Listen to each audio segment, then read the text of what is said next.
మహాగణాధిపతే నమః. శ్రీ గురుభ్యో నమః. శ్రీమాత్రే నమః. వైబ్రాంట్ భక్తి ప్రేక్షకులకి స్వాగతం. మార్గశిర శుద్ధ అష్టమి మామూలుగా మనకు వచ్చే ఈ యొక్క రెండు అష్టములు అంటే శుక్లపక్ష అష్టమి, కృష్ణపక్ష అష్టమి కూడా మనకి సహజంగా అష్టముల్ని మనం కాలభైరవాష్టమి అని అంటాం. దీన్నే కాలాష్టమి అని కూడా అంటాం. అయితే ఇక్కడ మనకి కార్తీక మాసంలోనూ చేసుకుంటాం, అలాగే మార్గశిర మాసంలో కూడా ఈ కాలాష్టమిని విశేషంగా చేసుకోవడం అనేది జరుగుతుంది. అసలు ఈ కాలాష్టమి అంటే ఏమిటి అని కానీ చూసుకుంటే మనకి కాలభైరవుడి యొక్క ఆరాధన అనేది ఎక్కువగా కనపడుతూ ఉంటుంది. మనకి చూడండి, అందుకనే చెప్తూ ఉంటారు పెద్దలు, కాలభైరవుడి యొక్క అనుగ్రహం లేకపోతే మనం శివాలయాలకనే కాదు అసలు కాశీ వెళ్ళలేమంటారు. మనకి ఆ కాలభైరవుడి యొక్క అనుగ్రహం ఉంటేనే కాశీ వెళ్ళడం, ఆ వెళ్ళిన కాశీ నుండి బయటికి రావాలన్నా కూడా ఆయన యొక్క అనుగ్రహమే కావాలి. అందుకని ఆయన దగ్గరికి కాశీ వెళ్ళినప్పుడల్లా ఆయన యొక్క దర్శనం చేసుకుంటాం. అక్కడ ఆ గుళ్ళో మనకి వెనకాల నడ్డి మీద ఒక బెత్తం ఇచ్చుకుని బాతారంటే ఆయన దర్శనం చేసుకుని వచ్చిన తర్వాత ఆ బెత్తంతో కాస్త అలా చదివినప్పుడు మనని అలా కొట్టినప్పుడు ఏమవుతుందంటే అప్పటి వరకు మనం ఏవైతే పాపాలు చేశామో ఆ పాపాలన్నీ కూడా పోతాయట. మనకేమైనా అపమృత్యు దోషం ఉన్నా కూడా కాలభైరవుడి యొక్క దర్శనం వల్ల ఆ అపమృత్యు దోషం కూడా పోతుంది అని చెప్పడం అనేది జరుగుతుంది. అయితే ఈ కాలాష్టమి గురించి కూడా స్కందుడు చెప్పాట. ఏమని చెప్పాట? శివుడు పార్వతికి చెప్పాట. తన తండ్రి అయిన శివుడు తల్లి అయిన పార్వతికి చెప్తున్నప్పుడు నేను విన్నాను ఈ అష్టమి గురించి. ఈ అష్టమి ఎప్పుడు చేసుకున్నా కూడా మంచిదే, అందులో అష్టమి ఆదివారం చేసుకుంటే ఇంకా విశేషం. అలాగే చూడండి, అందుకనే మనకి ఏనాడు శనులు, అష్టమ శని, అర్ధాష్టమ శని ఏమైనా దోషాలు ఉన్నప్పుడు వీధిలో ఏవైనా మనకి వీధిలో కుక్కలు ఉంటాయి, నల్ల కుక్కలు ముఖ్యంగా. ఆ నల్ల కుక్కలకి కాస్త పెరుగు అన్నం పెడితే ఆ దోషాలు పోతాయి అని చెప్పడం అనేది జరుగుతుంది మనకు కూడా. అదేవిధంగా అలాంటి రెమెడీస్ కూడా చేసుకోమని చెప్తారు. అందుకనే దీంట్లో మనకి అష్టభైరవులని ఆ అష్టభైరవులుగా చెప్పడం అనేది జరుగుతుంది. అందులో ఆదిభైరవుడు, కాలభైరవుడు ఇలా మనకి చెప్పుకోవడం అనేది కూడా జరుగుతుంది. అయితే అసలు కాలాష్టమి రోజు ఏం చెయ్యాలి అని కానీ చూసుకుంటే కాలాష్టమి రోజు ఉపవాసము, జాగరణ అనేది తప్పనిసరిగా చెయ్యాలట. మనకి దీనికి ఒక వృత్తాంతం కూడా మనకు చెప్తున్నారు.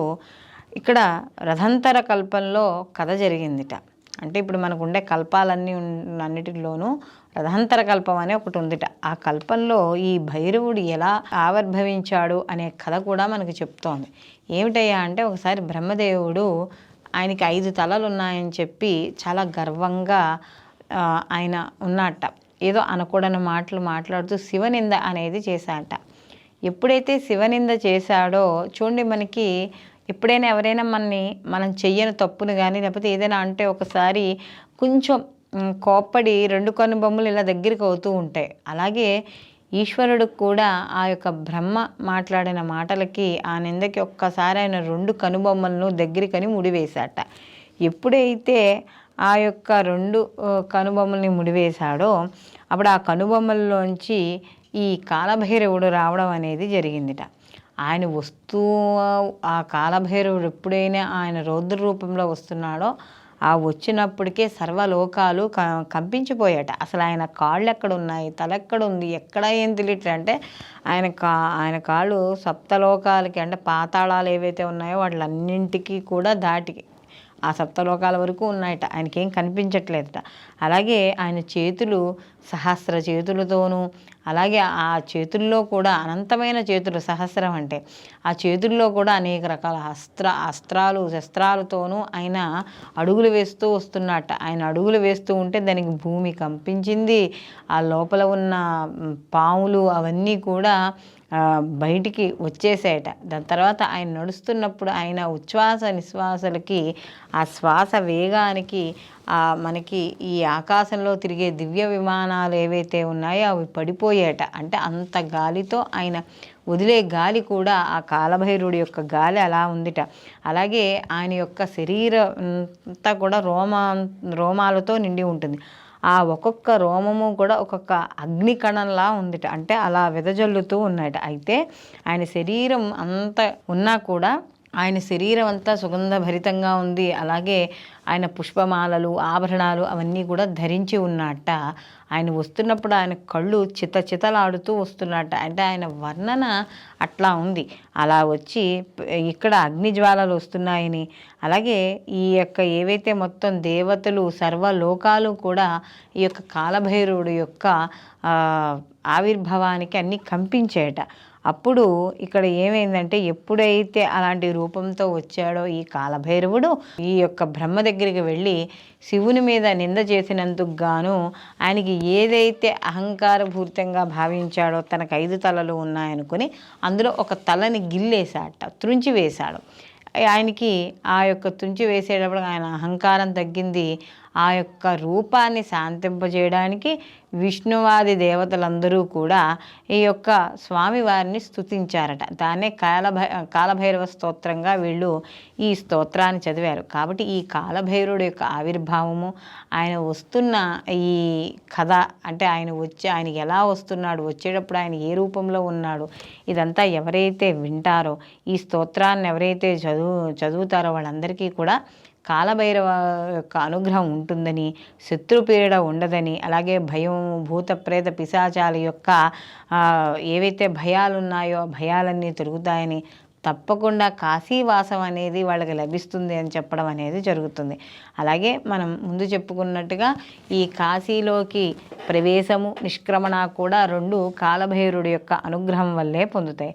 అలాగే కాలభైరుడి యొక్క దృష్టి పడితే సమస్త దోషాలు కూడా పోతాయని, ఈ కాలభైరవాష్టమి రోజు కూష్మాండ దీపం ఎవరైతే పెడతారంటే గుమ్మడికాయని కోసి ఆ లోపల ఉన్న గుజ్జు తీసేసి అందులో నువ్వుల నూనె వేసి, అఖండ ఒత్తి ఉంటుంది కదా, అది వేసి ఎవరైతే కూష్మాండ దీపం గుళ్ళల్లో ఎక్కువ పెడతారో వాళ్ళకి అపమృత్యు దోషం పోతుందని, ఇందాక మనం చెప్పుకున్నట్టుగా ఏనాడు శని అర్ధాష్టమ శని దోషాలు ఉన్నా కూడా పోతాయి. ఆ ఇంట్లో ఆ అష్టైశ్వర్యాలు, ఆయురారోగ్య ఐశ్వర్యాలతోనూ కూడా అందరూ కూడా తొలతూగుతారని చెప్పడం అనేది జరుగుతుంది. అందుకని అష్టసిద్ధులు కలగాలంటే కాలభైరవ ఆరాధన చేయమని చెప్తోంది. కాబట్టి కాలభైరవుడు ఎవరు అని చెప్తే సాక్షాత్తు శివస్వరూపమే. ఎందుకంటే ఆయన ఈ యొక్క కనుబొమ్మల యొక్క ముడి వేయడం ద్వారా ఆయన ఉద్భవించాడు. కాబట్టి ఈయన కూడా కాలస్వరూపుడు. అంటే కాలం ఏదైనా సరే మనకు కాలస్వరూపంలోనే వస్తూ ఉంటుంది, పోతూ ఉంటాయి అన్నీ కూడా మనకి. కాబట్టి ఆ కాలస్వరూపుడైన కాలభైరవుని ఆరాధన చేయడం వల్ల అన్నీ కూడా సమస్త ధర్మబద్ధమైన కోరికలు కూడా నెరవేరుతాయి. కాబట్టి చూడ్డానికి కాలభైరవ రూపం కొంచెం భయంకరంగా ఉంటుంది. కాబట్టి ఆయన ఆరాధన చేస్తే మాత్రం ఆయన శాంతించి మనకి ఏవైతే కోరికలు ఉన్నాయో కూడా అవన్నీ నెరవేర్చడం అనేది జరుగుతుంది. కాబట్టి ఈ కాలభైరవాష్టమిని కూడా అందరూ సద్వినియోగం చేసుకోండి. సర్వే జనా సుఖినో భవంతు, లోకా సంస్థ సుఖినో భవంతు.